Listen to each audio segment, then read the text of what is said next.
भाई गाड़ी में बम था। किसकी गाड़ी में? कार में। तो आप लोग वहीं खड़े थे? आप वहीं थे? मैं उसके पीछे पीछे चल रहा था। कार के? शाम के 6:52 पर एक ऐसी आवाज गूंजी जिसने दिल्ली का दिल हिला दिया।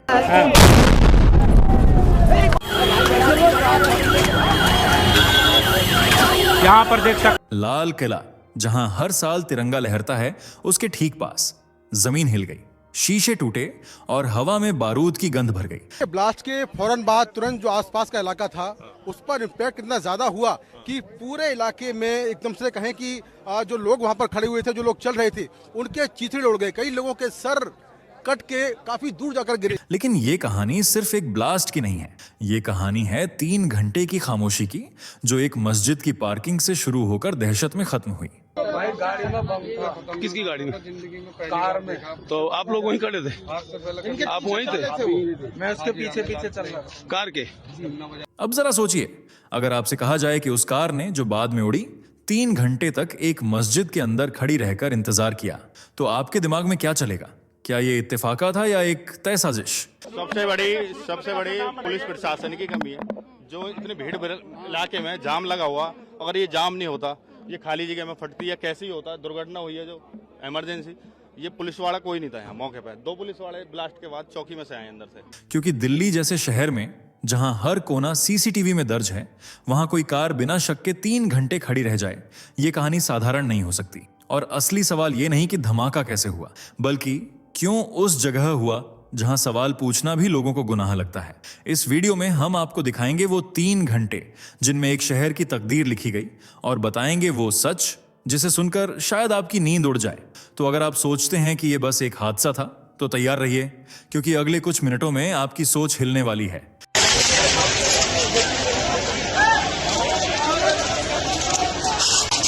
ये लाइव चांदनी चौक। चलिए दोस्तों, जरा जल्दी से कमेंट करके बताइए ये वीडियो आपको कैसे मिला। क्या आपने इसे खुद सर्च किया था या ये अचानक आपकी स्क्रीन पर आ गया और आपने क्लिक कर दिया? सच बताइए, क्योंकि हमें भी जानना है कि आखिर YouTube आज हमारे सनातन धर्म की ये आवाज आप तक कैसे पहुंचा रहा है। और हां, अगर आप सच में एक सच्चे हिंदू हैं तो अभी के अभी चैनल को सब्सक्राइब कर लीजिए, ताकि आने वाली हर एक वीडियो सबसे पहले आपको मिले। वीडियो को लाइक करना मत भूलना, ताकि दुनिया को दिखाया जा सके कि सनातन की शक्ति अभी जिंदा है। तो चलिए बिना वक्त गंवाए बढ़ते हैं वीडियो में आगे। 6:52 दिल्ली की एक आम शाम थी। लाल किले के पास लोग रोज की तरह बाजारों में घूम रहे थे, चाट खा रहे थे, सेल्फी ले रहे थे, और तभी एक जोरदार धमाका हुआ। धूल का गुबार, चीखें, अफरा तफरी। अगले कुछ ही सेकंड में पूरा इलाका जैसे दहल गया। किसी को समझ नहीं आया कि हुआ क्या है। एक पल पहले जहां जिंदगी दौड़ रही थी, अगले ही पल वहां सन्नाटा और डर था। आप सोचिए, अगर आप उस वक्त वहीं होते। लाल किला, वो जगह जहां रोज हजारों लोग घूमने जाते हैं, जहां ट्रैफिक कभी थमता नहीं, जहां हर कोना कैमरे में कैद होता है, वहीं हुआ ये ब्लास्ट। और अब सवाल उठ रहे हैं, क्या ये कोई तकनीकी गलती थी या कोई सोची समझी साजिश? सीसीटीवी में एक कार दिखती है जो कुछ ही मिनट पहले उस जगह से गुजरी थी, और बस जैसे ही वो ट्रैफिक सिग्नल पर रुकती है, धमाका हो जाता है। इतनी तेज आवाज कि आसपास के दुकानदारों के कान सुन्न हो गए। किसी को लगा गैस का सिलेंडर फटा है, किसी को लगा आतंकी हमला है। लेकिन सच क्या है? इस वीडियो में हम आपको उस हर सेकंड की कहानी बताएंगे जिसने दिल्ली की शाम को दहशत में बदल दिया। बने रहिए, क्योंकि जो खुलासे होने वाले हैं वो आपको चौंका सकते हैं। कल ये जो ब्लास्ट हुआ था 6:55 पे, मैं बता दूं आपको कि सीसीटीवी फुटेज जो है, अभी लेटेस्ट अपडेट आया है कि सीसीटीवी फुटेज में वो जो कार थी लाल किले के पास 3:19 पे, वो जो i20 Hyundai i20 कार थी, वो 3:19 पे पार्क हो गई थी एक जगह पे आसपास लाल किले के। तो वो 3:19 से लेके 6:48 तक वो जो कार है वो वहीं पर 3 घंटे एक ही जगह पर रही, और फिर उसके बाद वो 6:48 पे निकली और एक रेड लाइट पे पहुंची। वहां से वो ड्राइवर 2 मिनट पहले शायद से उतर गया था, फिर उसके बाद वो ब्लास्ट हो गई। क्योंकि यह वही गाड़ी है जो दोपहर 3:01 पर सुनहरी मस्जिद की पार्किंग में दाखिल होती है। कैमरे में सब कुछ दर्ज है, गाड़ी का नंबर, ड्राइवर की हर हरकत। 3 घंटे, हाँ, पूरे 3 घंटे तक वह गाड़ी वहीं खड़ी रही। अब आप सोचिए, दिल्ली जैसी जगह में, मस्जिद जैसी सार्वजनिक जगह की पार्किंग में एक गाड़ी 3 घंटे तक खड़ी रहती है और किसी को शक नहीं होता। कोई सुरक्षा गार्ड, कोई चेकिंग, कोई पूछताछ नहीं। आखिर उस वक्त उस गाड़ी के अंदर क्या चल रहा था? क्या वो ड्राइवर वहीं बैठा रहा या कोई अंदर गया, किसी से मिला, फिर वापस लौटा? क्या उस गाड़ी में पहले से कुछ रखा गया था या वहीं कुछ रखा गया? और सबसे बड़ी बात, 3 घंटे बाद जब गाड़ी निकलती है, सिर्फ 4 मिनट में धमाका हो जाता है। इतनी सटीक टाइमिंग, क्या ये महज इत्तेफाकस हो सकता है? जोरदार धमाका हुआ है, वहाँ पर इतनी जोरदार तेज आवाज़ आई कि एकदम से शॉक्ड हो गए। फिर मेरे पास में फोन्स भी आए काफ़ी सारे। हमने कहा क्या हुआ, हमने कहा धमाका हुआ है। अब जांच एजेंसियों की नजर सिर्फ उस गाड़ी पर नहीं बल्कि उन 3 घंटों पर टिकी है। वो 3 घंटे जिनमें या तो प्लान बना या साजिश पूरी हुई। सवाल ये है, ये गाड़ी वहां खड़ी क्यों थी और किसने इसे चुना एक ऐसी जगह पर जहां किसी को शक ना हो? कहानी यहीं से दिलचस्प नहीं बल्कि और भी डरावनी होने लगती है। कोई कभी सोच भी नहीं सकता था कि इस पवित्र जगह का नाम किसी ब्लास्ट केस से जुड़ सकता है, लेकिन यही हो रहा है, क्योंकि जो कार धमाके से जुड़ी है वो 3 घंटे तक यहीं खड़ी रही। अब सवाल उठता है, क्यों यहीं? क्यों सुनहरी मस्जिद? क्या इसलिए क्योंकि यहां सुरक्षा कम होती है? क्या इसलिए क्योंकि भीड़ में सब कुछ सामान्य लगने लगता है? या इसलिए कि यहां कोई सवाल नहीं पूछता? ये मस्जिद लाल किले और जामा मस्जिद के बीच एक अहम लोकेशन पर है। पास में नेताजी सुभाष मार्ग है, जहां पार्किंग आम है। सैलानी, स्थानीय लोग, दुकानदार, हर कोई आता जाता रहता है। और शायद इसी भीड़ के बीच गुम हो जाने वाली सोच ने इसे टारगेट बना दिया। लेकिन पुलिस और एनआईए की नजर में अब यह जगह महज एक धार्मिक स्थल नहीं रही, ये एक अपराध स्थल है। यहां जांच एजेंसियां पहुंच चुकी हैं। पार्किंग का हर कोना छाना जा रहा है। पूछा जा रहा है, उस दिन ड्यूटी पर कौन था? पार्किंग की देखरेख कौन कर रहा था? क्या सीसीटीवी फुटेज मौजूद है? फिलहाल कोई भी एजेंसी सीधे तौर पर किसी को दोषी नहीं ठहरा रही, लेकिन यह तय है, उस दिन उस जगह कुछ ऐसा हुआ जो अब पूरे देश की चिंता का कारण बन गया है। क्या एक शांत मस्जिद साजिश की छांव में थी या बस एक अनजाना पड़ाव? जवाब अभी बाकी है। 3:01 सीसीटीवी फुटेज में एक ग्रे रंग की IB's कार पार्किंग में दाखिल होती है। कैमरे की टाइम स्टैम्प साफ दिखाती है, दोपहर का वक्त, भीड़ भाड़ का माहौल। लेकिन जो ड्राइविंग सीट पर बैठा है उसकी हरकतें असामान्य हैं। चेहरे पर गहरे काले रंग का मास्क, सिर झुका हुआ, नजरें छिपाने की कोशिश, जैसे वो नहीं चाहता कि कोई उसे पहचान ले। कार बिना किसी हड़बड़ी के सुनहरी मस्जिद की पार्किंग में रुकती है। न तेज स्पीड, न ब्रेक का झटका, सब कुछ बहुत सोच समझकर, प्लानिंग के साथ। फुटेज में उमर कुछ देर तक कार के अंदर बैठा दिखाई देता है, फिर कैमरे से ओझल हो जाता है। सवाल उठता है, क्या वो मस्जिद के अंदर गया? क्या किसी से मिला या किसी को कुछ देने आया था? फिर ठीक 6:48 पर वही कार कैमरे में दोबारा दिखाई देती है, इस बार बाहर निकलते हुए। 4 मिनट बाद धमाका होता है। अब पुलिस के पास उमर की शक्ल, कार की नंबर प्लेट और टाइमलाइन मौजूद है। जांच एजेंसियां ये भी पता लगाने में लगी हैं कि उमर अकेला था या उसके साथ कोई और भी था। क्या उमर सिर्फ एक मोहरा था या मास्टरमाइंड? क्या उसने बस गाड़ी ड्राइव की या प्लान का हिस्सा था? जो भी हो, कैमरे की फुटेज ने कहानी का रुख मोड़ दिया है और शक की सुई अब सीधी उमर पर जाकर टिक गई है। क्या उमर अकेला था या कोई अंदर पहले से इंतजार कर रहा था? क्या किसी कमरे में मुलाकात हुई या बस गाड़ी में बैठकर ही पूरी साजिश रची गई? ये सवाल सिर्फ हमारे नहीं हैं, ये वही सवाल हैं जो अब एनआईए, IB और दिल्ली पुलिस की टेबल पर रखे हुए हैं। सूत्रों के मुताबिक जांच एजेंसियों ने मस्जिद परिसर के भीतर कई बिंदुओं की जांच की है। वजूखाना, प्रवेश द्वार, नमाज का स्थान और खास तौर पर वे सीसीटीवी कैमरे जो अक्सर किसी को नजर नहीं आते। एक वरिष्ठ सुरक्षा अधिकारी नाम न बताने की शर्त पर बताते हैं, कभी कभी आतंकवादी ऐसी जगहों को चुनते हैं जहां उन्हें लगता है कि धार्मिक आस्था के कारण उनसे सवाल नहीं पूछे जाएंगे। ये मनोवैज्ञानिक सेफ जोन बन जाते हैं। लेकिन क्या इस बार भी यही हुआ? क्या कोई लोकल सपोर्ट था? क्या पार्किंग स्टाफ को भनक तक नहीं लगी? या फिर यह पूरा ऑपरेशन इतने गुप्त तरीके से अंजाम दिया गया कि किसी को शक तक ना हो? मस्जिद के इमाम और वहां कार्यरत अन्य लोगों से पूछताछ शुरू हो चुकी है।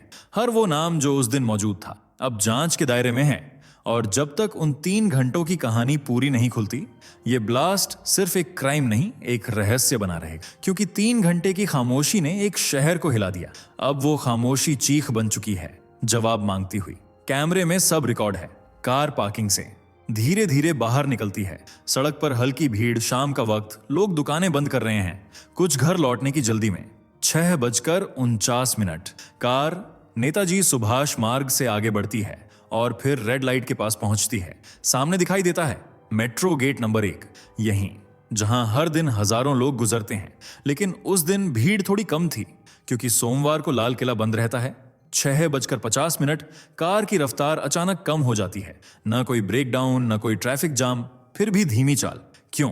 क्या ड्राइवर किसी खास जगह का इंतजार कर रहा था या कोई दूर से उसे निर्देश दे रहा था? 6:51 कार ट्रैफिक सिग्नल के बिल्कुल करीब पहुंचती है। सड़कों पर हलचल तेज हो जाती है। कुछ लोग खरीदारी करके लौट रहे हैं, कुछ मेट्रो स्टेशन की तरफ बढ़ रहे हैं। किसी को नहीं पता, उनके बीच मौत चुपचाप खड़ी है। 6:52 और तभी धमाका।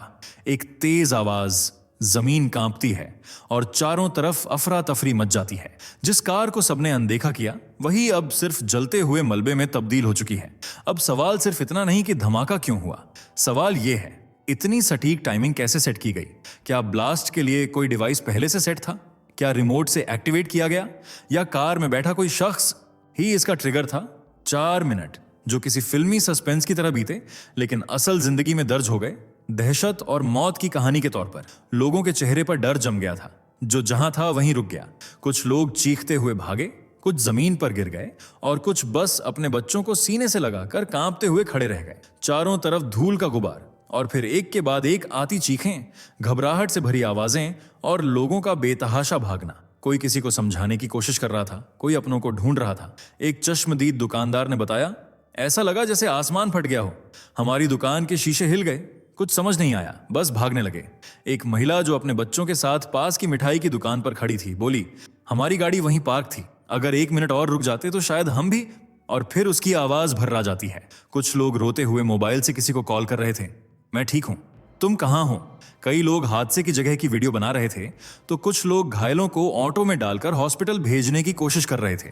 यह सिर्फ एक ब्लास्ट नहीं था, यह एक पूरी भीड़ की मासूमियत पर हमला था। और इसी डर, इसी दर्द ने उस शाम को इतिहास बना दिया। एक ऐसा दिन जिसे दिल्ली शायद कभी भूल नहीं पाएगी। दिल्ली पुलिस की टीम सबसे पहले मौके पर पहुंची। क्षेत्र की घेराबंदी कर दी गई, हर कोना सील, हर गाड़ी की जांच शुरू। लेकिन यह मामला आम नहीं था। जल्द ही NIA, NSG और IB जैसी शीर्ष एजेंसियों की एंट्री हुई। NIA, नेशनल इन्वेस्टिगेशन एजेंसी, ने तुरंत घटनास्थल को टेक ओवर किया। NSG कमांडोज ने ब्लास्ट साइट को सुरक्षित किया और उस कार की हर जली हुई परत को फॉरेंसिक तौर पर खंगालना शुरू किया। CCTV फुटेज खंगाले जा रहे हैं, सिर्फ मस्जिद के नहीं बल्कि पूरे इलाके के। किसने कार पार्क की, कितनी देर तक कोई अंदर बैठा रहा, कौन लोग आसपास नजर आए। FI cell forensic science lab की टीम ने कार के टुकड़े, आसपास का मलबा और धमाके के अवशेष इकट्ठा किए हैं। शुरुआती जांच में विस्फोटक सामग्री की पहचान का प्रयास चल रहा है। क्या यह अमोनियम नाइट्रेट था या कोई उच्च grade military level blasting material? इसके साथ ही मस्जिद के इमाम, स्टाफ और पार्किंग के मैनेजर से पूछताछ शुरू हो चुकी है। पूछा जा रहा है, उस दिन ड्यूटी पर कौन था? क्या गाड़ी के बारे में किसी ने सवाल किया? पार्किंग में कोई चेकिंग सिस्टम था? जांच एजेंसियां सिर्फ जवाब नहीं ढूंढ रही, वो पैटर्न ढूंढ रही हैं। ये सिर्फ एक हादसा था या किसी बड़ी साजिश की शुरुआत? जो भी हो, अब देश की सबसे तेज और सख्त एजेंसियां इस केस में जुड़ चुकी हैं और अगर कोई सुराग है वो बच नहीं पाएगा। उमर, एक नाम सामने आया है, लेकिन क्या वो अकेला था? क्या उसकी कोई टीम थी, कोई मास्टरमाइंड जो पर्दे के पीछे बैठा हुआ हर कदम को चला रहा था? मस्जिद की पार्किंग में 3 घंटे वो सन्नाटा अब चीख रहा है। क्या वहां कोई और भी था? क्या लोकल किसी ने मदद की? और सबसे डरावनी बात, क्या अगला हमला प्लान हो चुका है? NIA की रिपोर्ट का इंतजार है, NSG की फॉरेंसिक एनालिसिस बाकी है। पूरे देश की नजर अब इस केस पर है, क्योंकि ये महज दिल्ली की बात नहीं रही। ये सवाल अब हर शहर, हर नागरिक से जुड़ चुका है। क्या हम सुरक्षित हैं?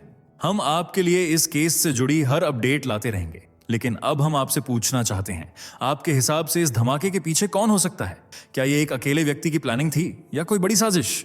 अपनी राय हमें नीचे कमेंट में जरूर बताएं और इस वीडियो को शेयर करें ताकि ये सच्चाई हर किसी तक पहुंचे, क्योंकि कहानी अभी खत्म नहीं हुई है, सिर्फ परतें खुलनी शुरू हुई हैं। अगर ये वीडियो आपको कुछ सोचने पर मजबूर कर गया हो तो इसे सिर्फ यहीं खत्म मत कीजिए। इसे अपने दोस्तों, परिवार और सोशल मीडिया पर शेयर कीजिए ताकि हर कोई जान सके कि हमारे आसपास क्या हो रहा है। और हाँ, अगर आप ऐसी ही इनसाइड स्टोरीज और ग्राउंड बेस्ड अपडेट्स देखना चाहते हैं तो चैनल को अभी सब्सक्राइब करें और बेल आइकन दबाना ना भूलें। अगली बार हम फिर मिलेंगे एक नए सवाल, एक नई तहकीकात के साथ। तब तक सतर्क रहिए, जागरूक रहिए और जुड़े रहिए हमारे साथ। दोस्तों, आपको स्क्रीन पर 2 और वीडियोस दिखाई दे रही हैं, जिसे देखने के लिए स्क्रीन पर क्लिक करें।